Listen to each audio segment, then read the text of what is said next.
Good morning, welcome to Ag Talking Raw, where I talk raw about agriculture and other things that are on my mind.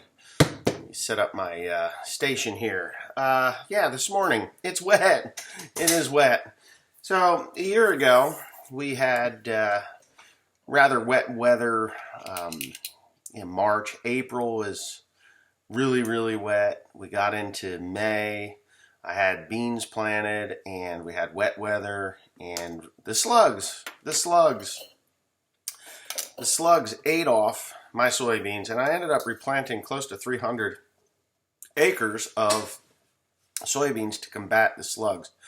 Well, now here we are, May 23rd, and I've got about 150 acres of soybeans in the ground. I am seeing slug damage again. Slug damage again.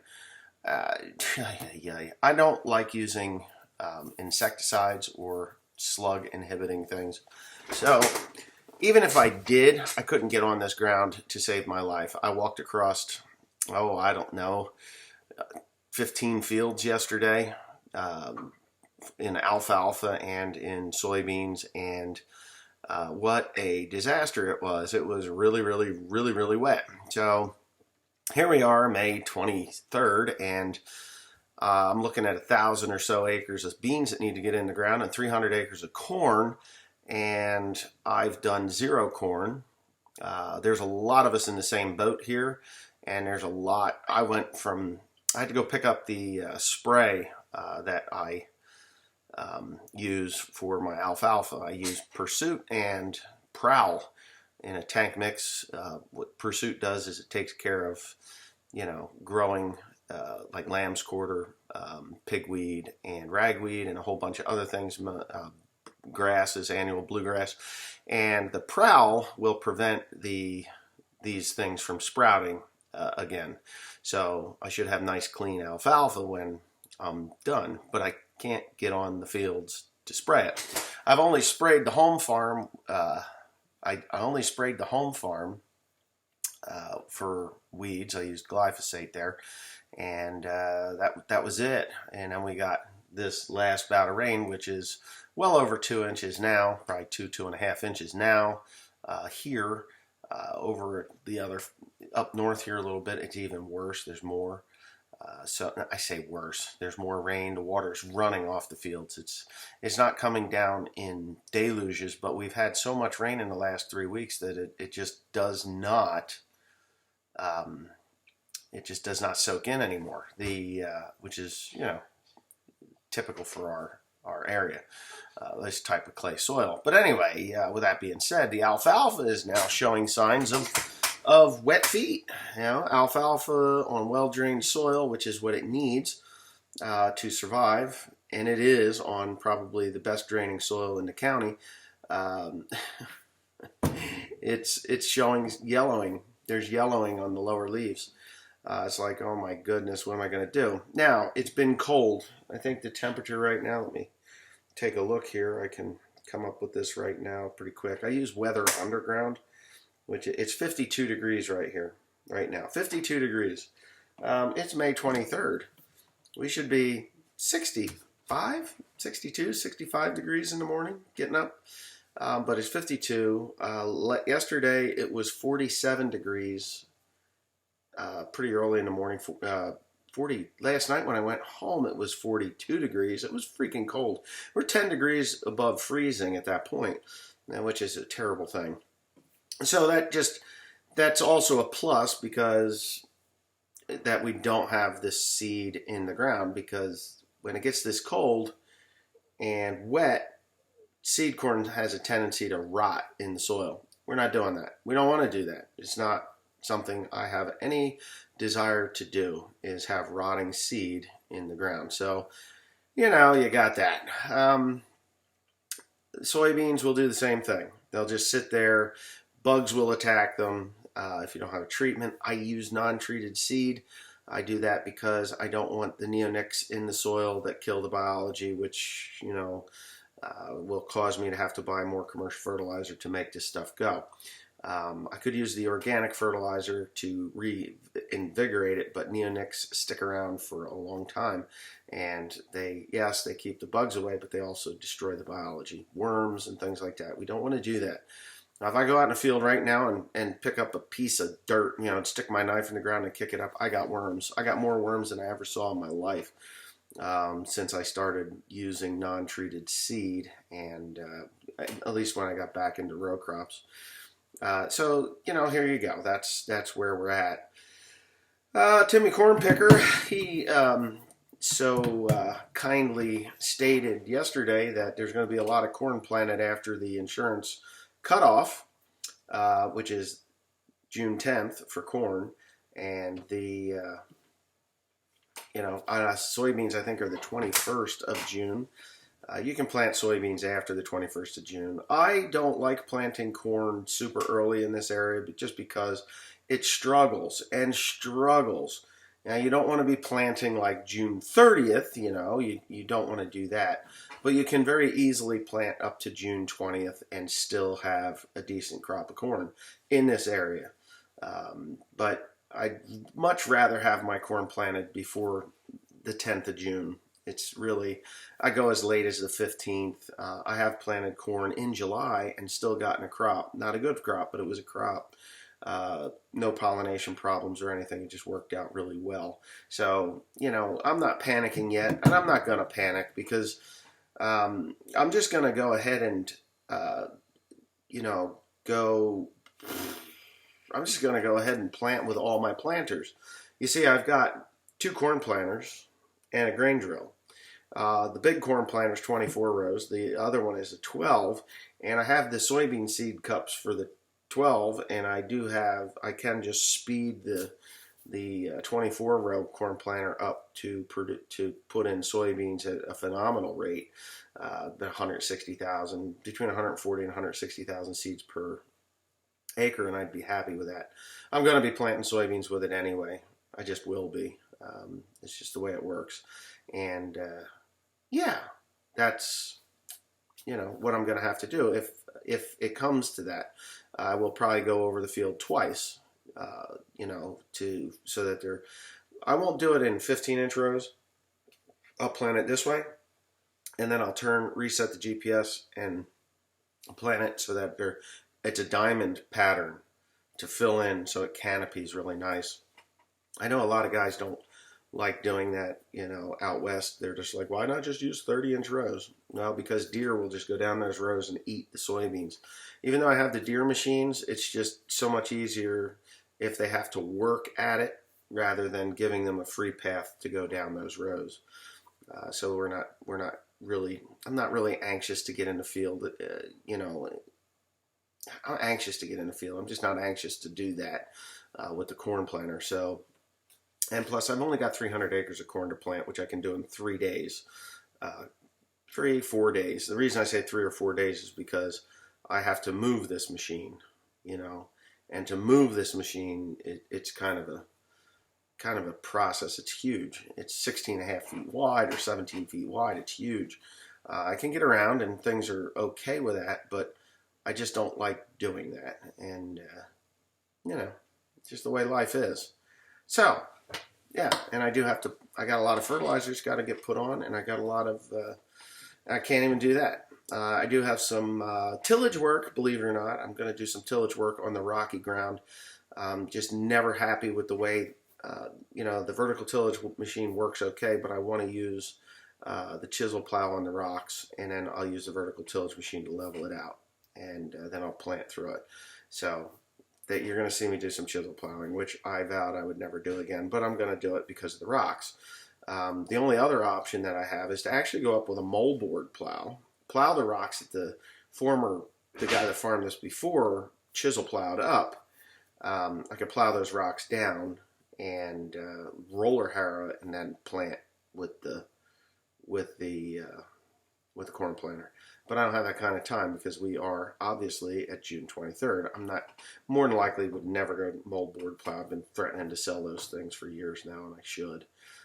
If anybody's interested, I got a 2600 and a 2500, both automatic resets, 6 row or 6 furrow. 6 furrow 18s. They're 18s or 22s. I think they're 18s, but they're a varied plow. So you can, whatever.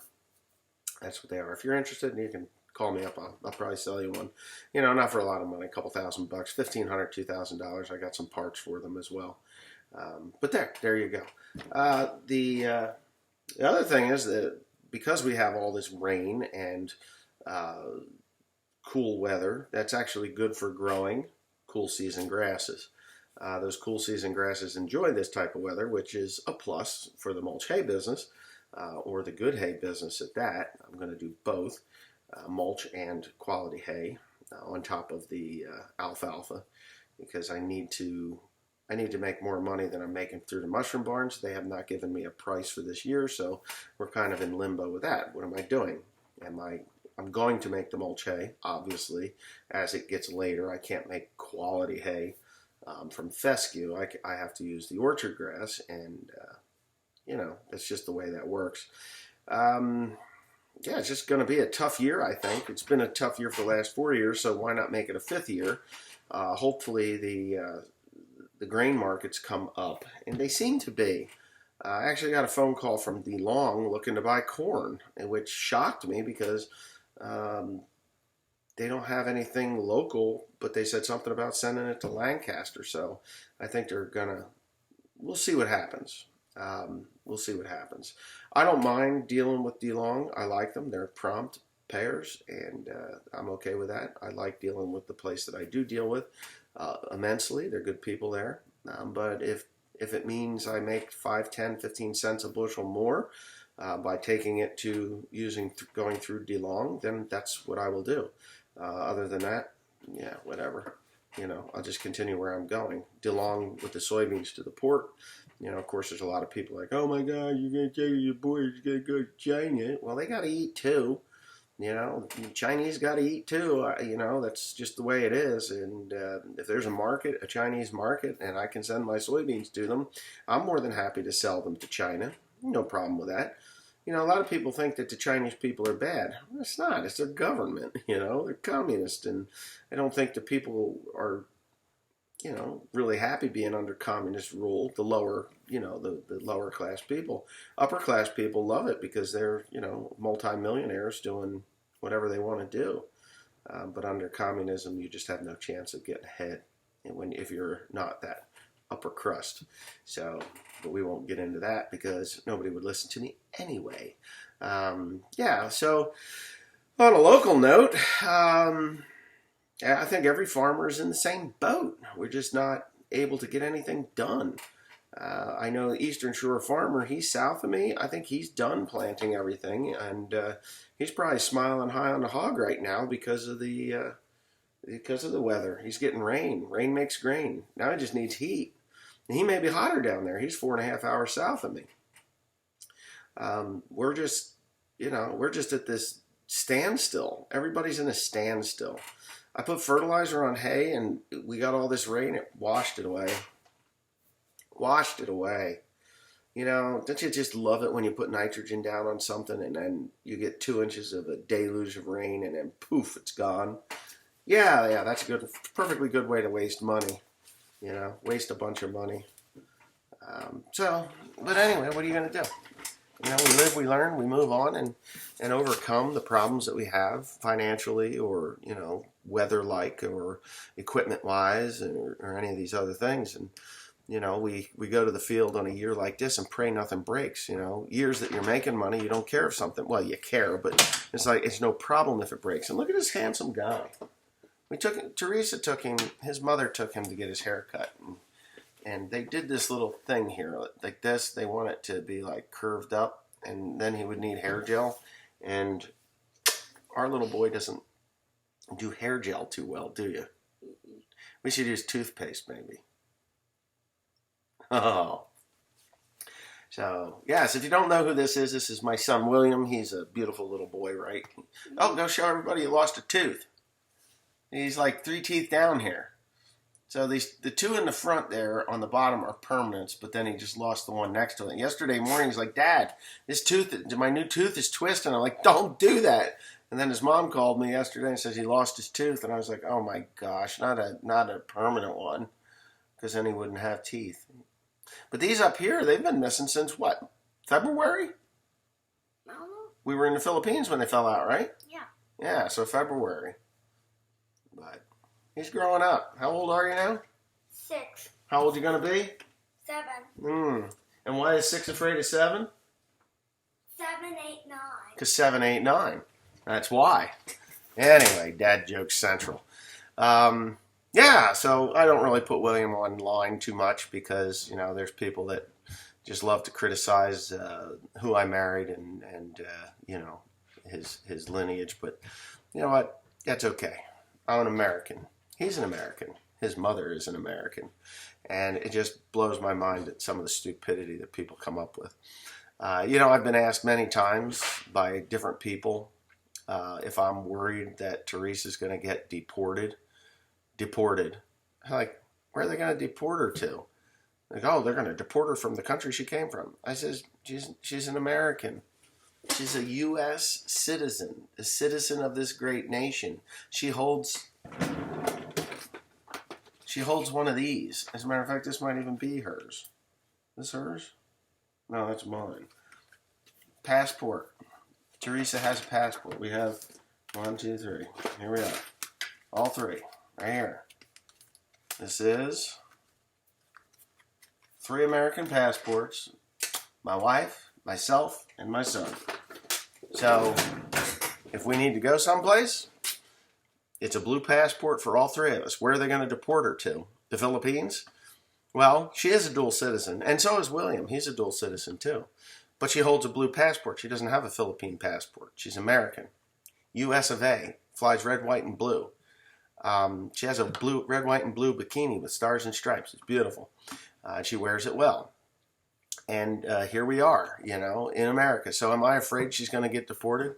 A, she didn't cross illegally. B, she didn't overstay her visa. C, she did everything correctly and right to be in this country. D, she's an American citizen. They can't deport her because she's an American citizen. She's not wanted in any other country. That would be considered extradition if she had done something in another country. And E, A, B, C, D, E, E, now like the 5th thing, is that there's a lot of people in this country that came here legally that did not do their due diligence. They didn't keep up with their visas. They didn't care to, and they are technically here illegally, and they are getting detained and deported because they didn't do what they were supposed to do. That wasn't my wife. She did everything she needed to do. She is 100% American citizen. They cannot deport her, even if she murdered somebody. They can't deport her because she's an American citizen. They would just put her in an American jail or prison system. Not that my wife would murder anybody, but maybe there'd be one person she would murder, but, you know, she's not going to do that because she's not that person. We're peaceful people. We are peace-loving people. We are patriotic people. My wife loves America. She loves the Philippines as well, but she resides in the United States. She is an American, and that is that. So that gets that cleared up. Yeah, so I guess there's really nothing to say other than what I've said. Nothing's really broken. We've been tiddling around with some farm equipment. 4450, 4960 had gotten some love in there. The 4430 is now almost ready to go to the field. I have to get a new air conditioner pump, and I might do that today. Go get a new AC pump and get that aircon fixed and charged and ready to work for the summer. Yes, the 4430. It's not a junk tractor that sits in the bushes anymore. We've got the oil leak sealed up. Didn't post it because nobody cares, and you know, that's just the way that is. I didn't even film it because I had Tim and Grant were working on it, and I was doing other stuff because that's what I do, other stuff. I'm so busy with everything that I'm doing. I need to actually start to think about maybe consolidating and downsizing and doing something else. And that will lead me into the video that I'm going to do today. It is a rainy day, and I've got a plan, and I've got an idea, And I think it's going to be something that will work, and that will involve Teresa not working on the farm anymore as much, just when she's needed, and doing more things that are off the farm. Because let's face it, farming at 53 years old, I'll be 53 pretty soon, farming is not going to get me to retirement. It's going to be just a lifelong endeavor, which I love farming. Don't get me wrong. I love to do it. I'll never stop doing it. It's just we need to be able to bank money somewhere. And the last 4 years has been a bleed out of everything that I have done for my whole adult life. And I'm sure there's millions of farmers just like me that are saying the same thing. Please don't break. Please be a better year. I mean, we've had bad years, but then we've had good years. We've had a shitstorm of 4 horrific years under the Joe Biden administration, and it's going to take time for it to get straightened out, and I think it's getting worked on. Prices need to come down for inputs and go up for export, sales, in order, and it's going to have to be a pretty substantial amount of money in order to pull us out of this funk in the farm economy.